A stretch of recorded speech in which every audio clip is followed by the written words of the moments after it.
Hi, I'm Alex and welcome back to Dreams of Green. You're here with me just outside of Kyogle in northern New South Wales, Australia, and I'm planning a really big day in our main food forest today because, as you can see, we have had a huge rain event and the nursery is absolutely pumping as well. We've got heaps of plants here, as you can see behind me, ready to go into the ground. So the reason I've chosen today to plant is it's overcast, it's going to be mild, and the ground is completely soaked and really easy to work because we've got heavy clay soil. So it's just going to make life so much easier.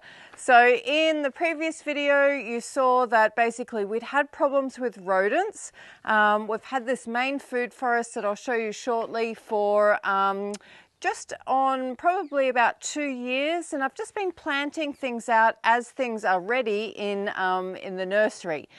So what we're going to do is I'm going to show you what's worked, what hasn't worked, and what we're going to replace that we know is already proven and really tough and hardy in our local conditions. So let's go and load up the trolley and head down to the food forest.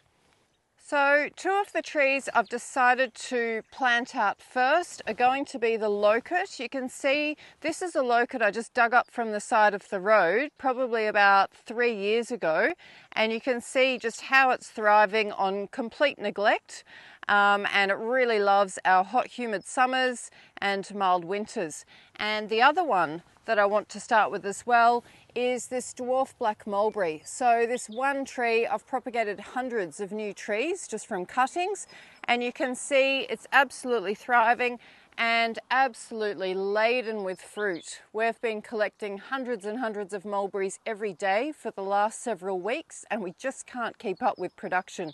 So I just want really fast growing, tough species in the food forest to really kind of kickstart it. So let's fill up the trolley with locusts and black mulberries to start. So here we've got young locusts that are ready to go in the ground.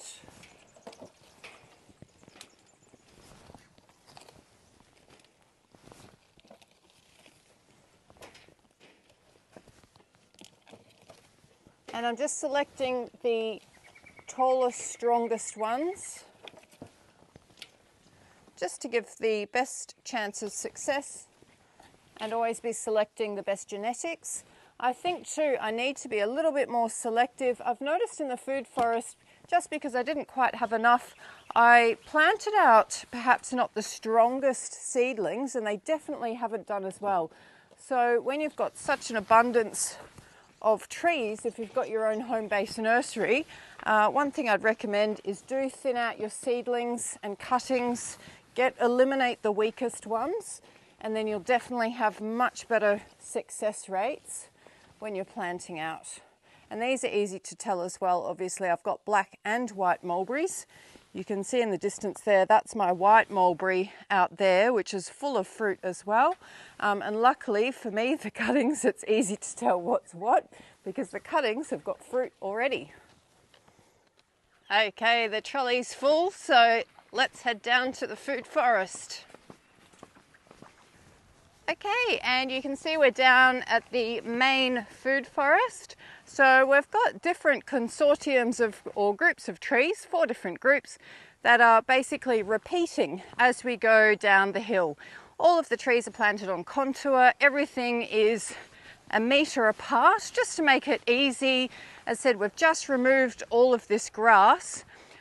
We had long grass protecting these young trees from frost, and as I mentioned in a previous video, we think it's already, it's also contributed to, unfortunately, bandicoots, rodents, rabbits, we're not sure, but when we were mowing, lots of rats and mice were scattering.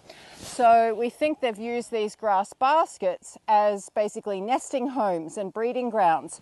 So this poor young pecan, it's been in the ground 2 years and it's just holding on by a thread. They've eaten through the taproot and dug this massive hole. So we're just going through and just seeing what needs replacing and what's done well.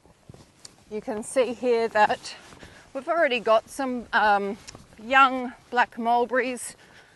These are just cuttings from the main tree I showed you earlier, and they're doing quite well. So we'll just see if there's any gaps and fill in these holes now that we can see really clearly what we're working with now that we've removed the grass. And you can see there's a couple of just small amounts of grass I've left just to help protect these young trees. So that, for example, is a peanut butter tree there, a young one, and this is a young longan tree. So it just offers that little bit of wind protection and shade. But now we've got this canopy, that's why we've decided it was time to remove the grass and give these young trees a fighting chance and reduce the competition. So let's start planting. Okay, so as I go along the row, I know that before each strawberry guava, I'm just alternating with a loquat and then a dwarf black mulberry and then a loquat and a dwarf black mulberry. Just makes it really easy to, if you do lose plants, you know exactly what you've lost. And also when it comes to harvesting, you know where to find your trees. So if it's just random, don't get me wrong, it can make a beautiful food forest, but I felt that I just needed a bit more order just so I could find things a lot more easily. And especially when this grass was really long and we were mowing, we knew we just had to take a giant step 1 meter apart. So if I knew there was a strawberry guava here, I knew I was looking for something a meter from this young tree. So it definitely made it so much easier. So we'll get a nice healthy loquat.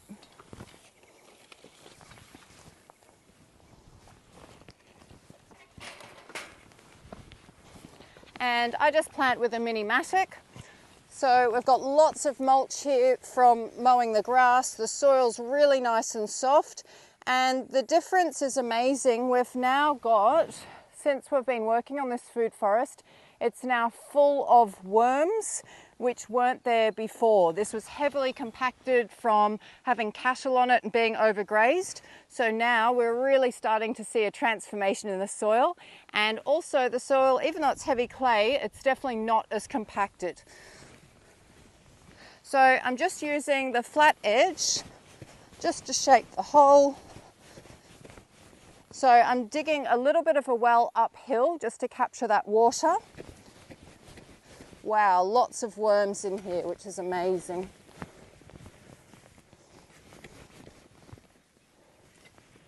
Okay, I've got the healthy loquat.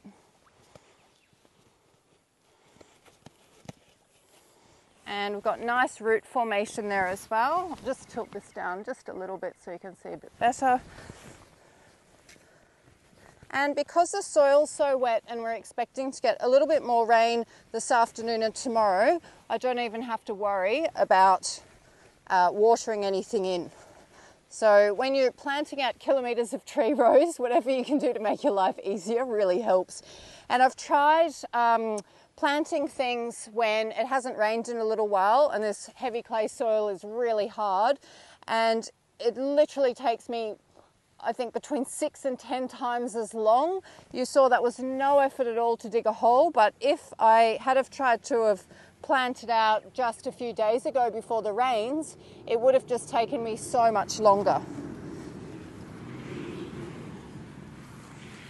Okay, so I just pat that down. I will probably come and put a stake around the new ones that I've planted just to mark the new ones that have been planted and just to see if we have as many losses after we've removed the grass and hopefully the rat and mice habitat. Okay, so we'll just go along the row and keep planting. So I've just come back up the hill for a quick snack and to replenish the stocks of trees. So I'm just going to raid the white mulberry tree. The fruit is just so sweet and delicious at the moment. Unfortunately, the storm has blown a lot of the fruit off. You can tell they're ready to pick when they feel just that little bit soft.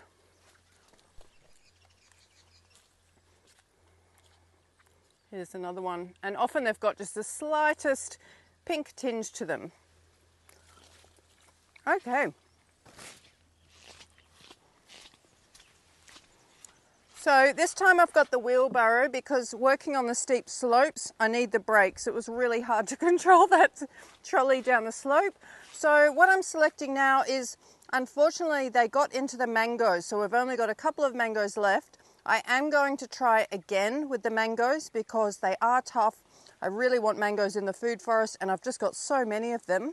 These are Bowen mango seedlings. So when I get local mangoes and they're really sweet and juicy, I'll plant the seed. So let's grab some mangoes. And the other thing I want to check, I think we've had most of them survive, but I'm going to grab just a couple of these Malabar chestnuts just to fill any gaps, just in case some haven't made it. And what I'm going to try with the mangoes is just putting a tree guard around them and see if that works. You can see, sadly, we had a bad hailstorm, but they've recovered quite well. Okay, so we'll fill up the wheelbarrow and I'll meet you down in the food forest again. So we're back in the food forest, and the great news is that I only had to replace, I think it was maybe 3 locusts and a couple of the dwarf black mulberries. Everything else is done really, really well. So hopefully one more wet season and growing season and these will be up and away. So now we're going to have a look at this next consortium of plants. So you can see it's an absolute joy. The sun's come out, the humidity is through the roof, but I'm able to work in the shade thanks to these acacias. So that's an absolute blessing. So this row, we're going to look at just having a look at how the Malabar chestnuts have done. And so far it looks like they've done really, really well. So we'll have a look if I need to replace any. I've brought a couple down just in case. The other thing that's done really well are the little Grummy Charmers. So they're doing perfectly well under the shade of these acacias. They've got that little bit of protection. And the main thing, as I said, we'll be getting these mangoes in. So this is an example of what's left of a mango. This is what the rodents have done. So, I mean, the good thing is with the rain, that hole's filled up with water. So what I'll do is, as I said, I think I'll stake these, put a tree guard around and just see if that helps with the problem. So I'm going to go ahead along this row now and just fill in any gaps. So we'll start with the biggest, healthiest mangoes. I'll just go ahead and place everything. And what I'm doing as well is I'm just leaving the pots behind, like you can see here. I've just left the pot next to it so I know which ones I've just planted and need to stake and maybe put a tree guard around.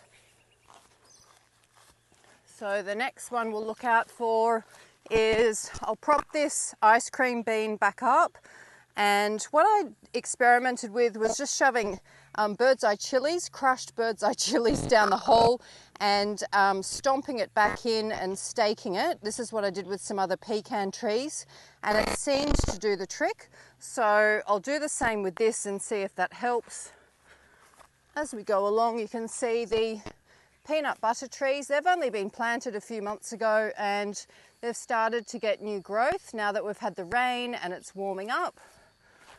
And you can see here's another gap, and that would be, I'll just have to work out with my repeating pattern what I need to put in there. But here we've got a Malabar chestnut, and you can see again they were only planted probably a few months ago. They can lose their leaves when it gets cold, but now that it's warmed up you can see all of the beautiful new growth in there. So they're doing really well, which is great. So not too many to replace.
Now, after inspecting the row, pretty much all but 3 of the ice cream beans have been completely eaten, and as I mentioned, they were some of the first trees that the rats targeted. So I've decided, because we had such success with the Malabar chestnut, what I'm going to do instead is just replace the ice cream beans with Malabar chestnut.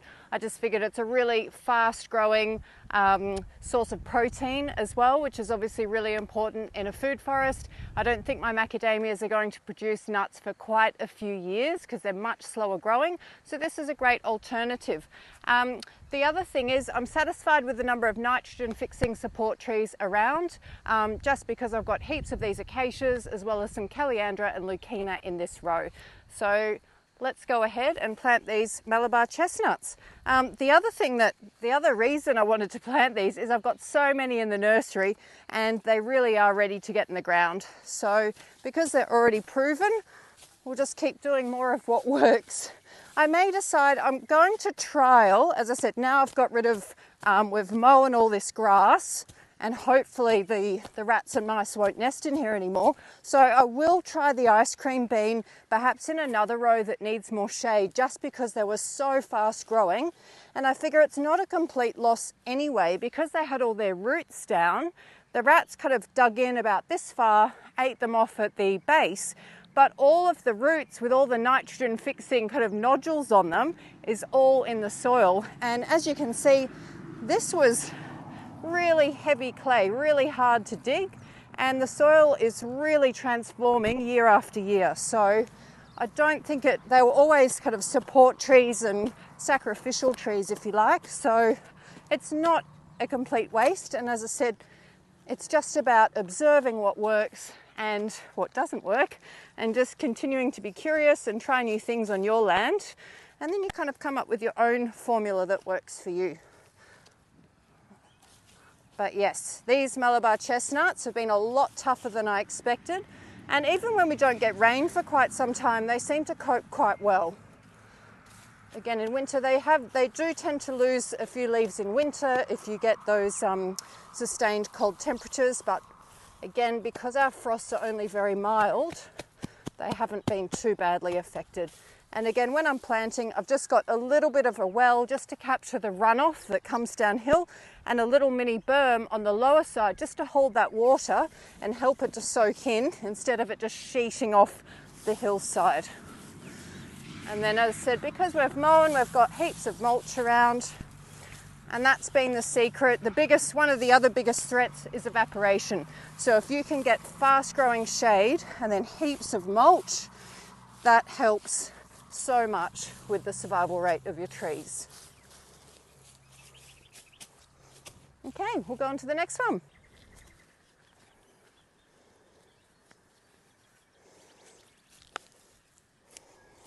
And most of the Grummy Charmers have survived, which is really great news. Because I had so many, I decided to plant them quite small, again, just as a test to see if they could thrive or not. And in the meantime, I've been letting these grow up in the nursery, and any that didn't make it, I'm replacing with a much more established one. But yeah, it was quite surprising. Again, no watering, nothing, and they did quite well.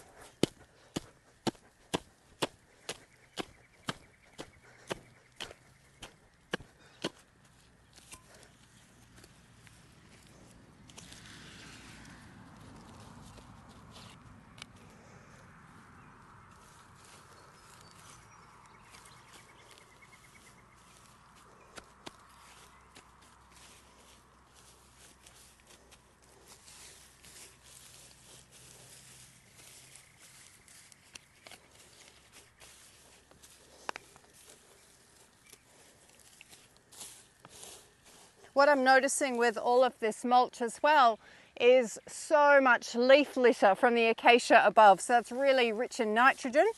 So again, I think that's why we're seeing such a great transformation with this really hard clay soil. And Grummy Charmer are the equivalent of a tropical cherry. So these are black Grummy Charmer. and they're quite prolific, quite hardy. And what I've noticed as well, looking at what has survived and what hasn't, anything from this guava family, such as Grummycharma, Feijoa, regular guavas, the smaller strawberry guavas, none of these family of plants have actually been affected by the rodents. So this has been really great to know. I know in future, if the rodents are a real problem, then at least I've got something that I know that they're not really going to dig up and eat on me.